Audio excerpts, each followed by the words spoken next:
పిల్లలు,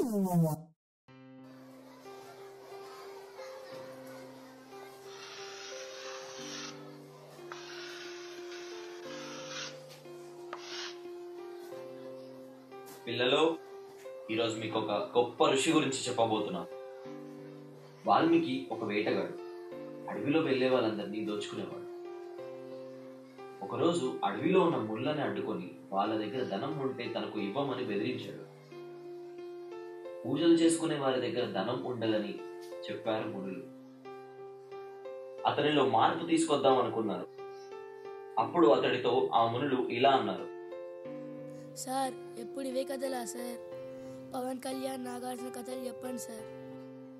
సరే, అయితే మీకు నచ్చినట్టే చెప్తాను, కానీ కథ పూర్తయ్యాక మీరు నాకు మోరల్ ఆఫ్ ద స్టోరీ చెప్పాలి. అంటే కథలోంచి మీరు నేర్చుకున్న నీతి ఏంటో నాకు చెప్పాలి. వాల్మీకి తను ఒక దొంగ అని ఎవరూ కనిపెట్టకుండా ఊసరి వీళ్ళ దుస్తులు మార్చుకుంటూ తన బాస్ ఇచ్చిన ఆర్డర్స్ ప్రకారంగా కొంతమంది రౌడీల దగ్గర నుండి ఒక బ్రీఫ్ కేస్ ని దొంగలించి తెమ్మన్నాడు.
డబ్బు సంపాదించే దారి లేనప్పుడు ఆ దారి చూపించే వ్యక్తి నా దేవుడు.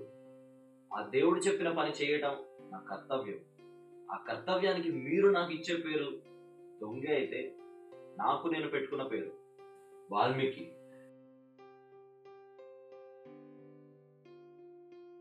గతంలో మనం ఎలా బ్రతికామన్నది అనవసరం. ప్రస్తుతం ఎలా జీవిస్తున్నాం అనేదే ముఖ్యం. ఉదాహరణకి, దొంగతనాలు చేసుకుంటూ బ్రతికే ఒక సాధారణ వ్యక్తి కాలక్రమేణా మార్పు చెంది రామాయణం లాంటి ఒక గొప్ప గ్రంథాన్ని రచించి వాల్మీకిలా మారాడు. ఇది నా జీవితాన్ని మార్చిన నీతి. పిల్లలు, ఇప్పుడు మీరు చెప్పండి.